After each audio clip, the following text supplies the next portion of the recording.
Eu cometi uma injustiça com o Lula recentemente que eu preciso reparar nesse vídeo. Algumas semanas atrás eu gravei um vídeo sobre o milagre econômico do Lula, para mostrar que o crescimento econômico que ele teve no primeiro mandato não foi realmente responsabilidade dele, foi boom de commodities, foi ele seguir o plano real, que é uma coisa que eles tentam até hoje fazer com que você esqueça que sequer existiu, e também tem a ver com desenvolvimentismo e pegar dívida para fazer obra. Mas faltou eu falar uma coisa. Quando a gente compara o crescimento do Brasil com países similares em desenvolvimento, latino-americanos, etc., a gente perde para praticamente todos eles. Então, assim, não só o crescimento que a gente teve durante a era PT foi uma fraude por causa das dívidas criadas para fazer o PAC, porque dentro do jeito que o PIB funciona, ele conta a contagem do PIB, ele conta investimento feito, mas ele é agnóstico sobre qualquer investimento. Então, se o governo gastar R$1 bilhão para construir um estádio que ninguém vai usar, o PIB cresceu em R$1 bilhão, embora esse estádio seja inteiramente inútil. Então, quando você toma dívida para fazer isso, embora você esteja se endividando mais, o PIB sobe. É como se você tomasse um empréstimo de R$200 mil, estourasse ele no ano e falasse que porque você consumiu esse dinheiro ao longo do ano, significa que você está mais rico, porque você gastou mais dinheiro. É mais ou menos isso que acontece na conta do PIB. Mas fora essas coisas que aconteceram, né, dessa ilusão por causa do jeito do PIB e de fatores que são exógenos ao Lula, quando você compara esse nosso crescimento, a gente toma um pau de basicamente todo mundo que importa, o que é comparável, e as pessoas esquecem disso. É importante lembrar disso porque um dos argumentos muito básicos do PT é indiretamente falar rouba, mas faz. Quando você critica a corrupção do PT, eles respondem com, primeiro, mas você é corrupto também, todos são corruptos, uma vez você mentiu para sua avó uma vez, então você é corrupto também. E você não pode, então, portanto, reclamar do petrolão. Eles fazem isso. Depois eles falam um monte de coisa que no meu governo se investigava, sendo que, mesmo com todas as coisas que foram feitas, teve 2 escândalos de corrupção massivos. E se você insistir, eles vão falar, mas no meu governo abrimos universidade, escolas, né, e fizemos isso, e cresceu isso, aquilo, o PIB e tudo mais, e eles começam a jogar basicamente um argumento de rouba, mas faz. Então é importante voltar para essa época do Lula e mostrar que não era isso. Só que muita gente que vota nele hoje nem estava consciente na época para entender o que estava acontecendo. Então, e, cara, na época que isso estava acontecendo, sei lá, eu tinha 14, 15 anos. Eu não tava prestando atenção em nada disso, eu já tava quase votando. Entendeu? Então, é importante lembrar para isso na época, e é importante também lembrar dos outros países, porque raramente essas comparações são feitas. Então vamos fazer a comparação.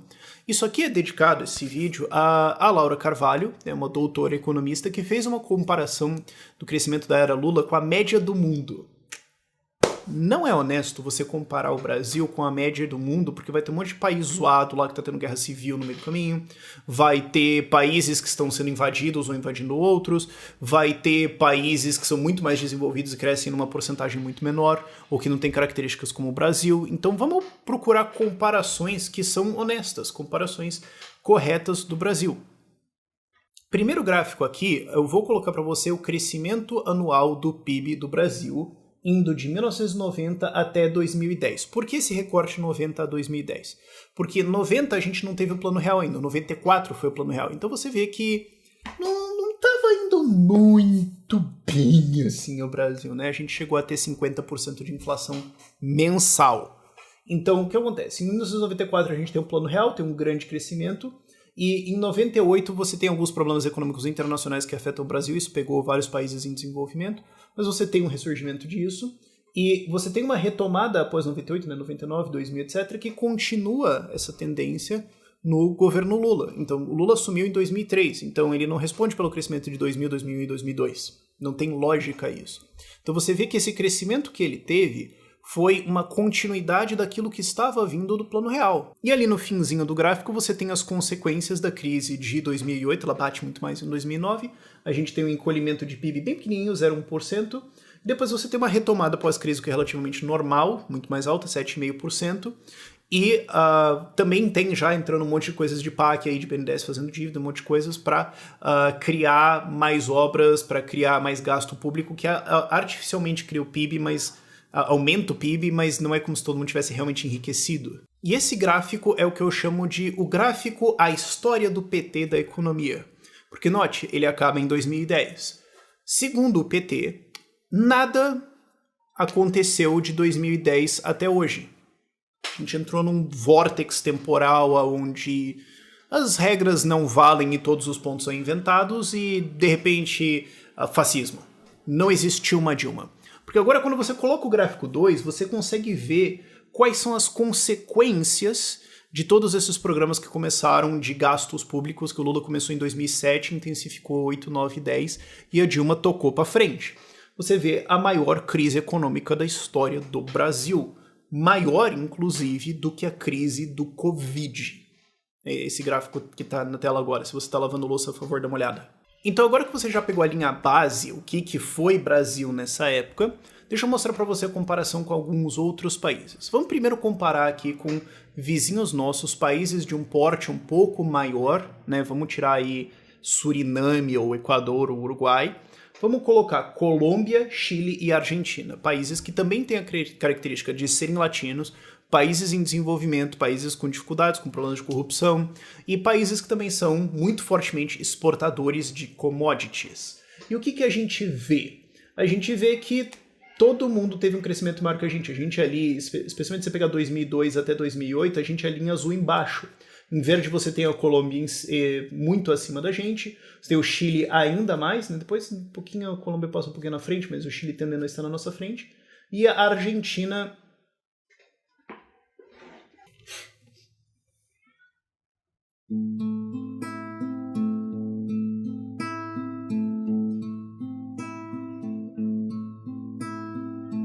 Nós perdemos para a Argentina. Nós perdemos para a Argentina, bicho. A Argentina ganhando a gente.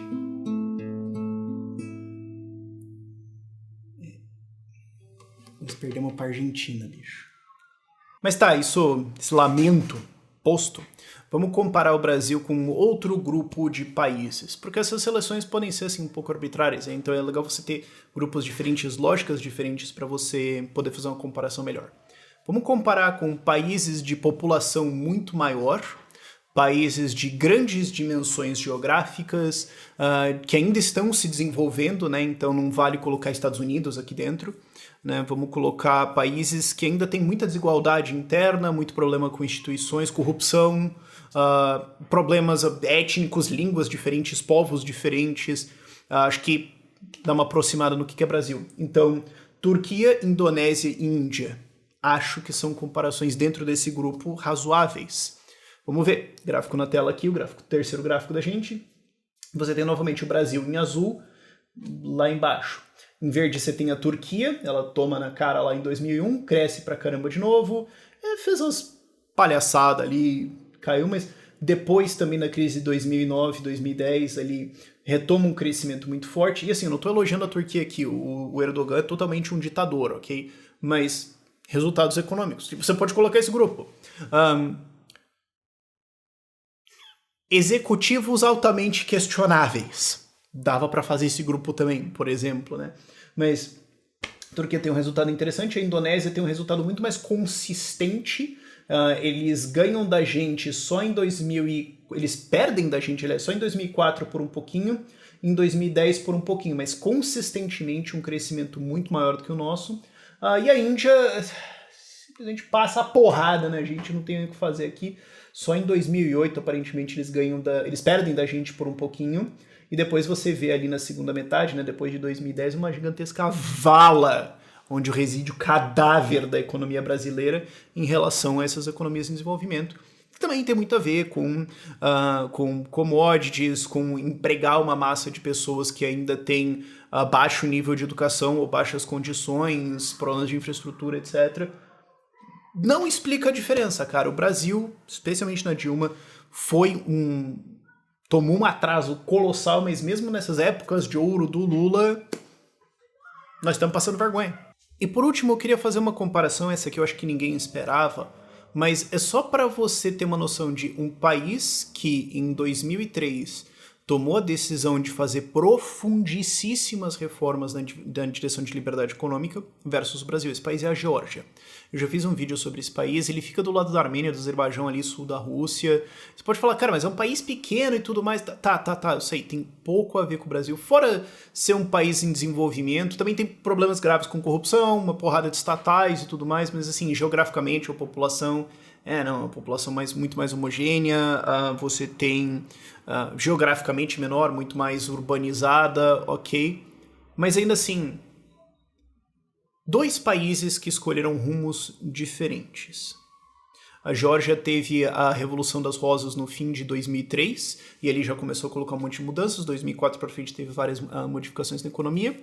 E teve um detalhe ali em 2008, um pouco chato, que foi a Rússia invadiu.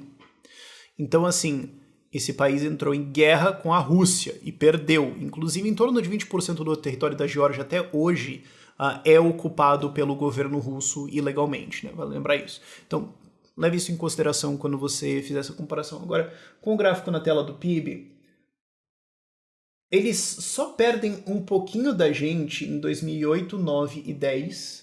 2008 e 2009, obviamente, teve a crise. E é um leve detalhe ali de um exército russo inteiro invadindo, exploderizando o seu país inteiro, né? Mas fora isso, uma taxa de crescimento muito mais forte que a nossa, especialmente nos anos em seguida à Revolução das Rosas, né? Que foi no fim de 2003. Então, 2004 a gente tá meio junto ali, porque teve algumas coisas que ajudaram aqui o Brasil e eles estavam no meio de várias mudanças. Quando você tá no meio disso, às vezes é um pouco chato. Agora, 2005, 2006, 2007, crescimentos em torno de 10%, enquanto o Lula estava comemorando aqui 4, 5, 6. Isso é o que acontece quando um país toma a decisão. Agora chega. Vamos privatizar, vamos combater corrupção mesmo, vamos desregular, desburocratizar pra caramba, vamos colocar uma lógica de mercado nesse país. Depois do evento da guerra, né, 2008, da crise 2008, 2009, 2010, também a gente vê a diferença. Embora a Geórgia tenha tomado outros problemas, que tem a ver com coisa de política e tudo mais, e ter 20% do seu território ocupado pelo Vladimir Putin, ainda assim os caras conseguem ter um crescimento muito maior que o nosso, e enquanto a gente estava aqui na crise da Dilma tomando menos 3,5% de PIB, eles estavam crescendo 3,5%. Então, a diferença aí é um pouco sutil. A gente consegue ver isso até 2018, eu coloco só até 2018, porque daí você começa a ter outros efeitos, Covid, bababá. Então, mas é só para você comparar rotas diferentes de países. Então, a gente poderia ter sido isso. Se a gente tivesse continuado a sério com o Plano Real em termos de privatizações, em termos de reformas e tudo mais,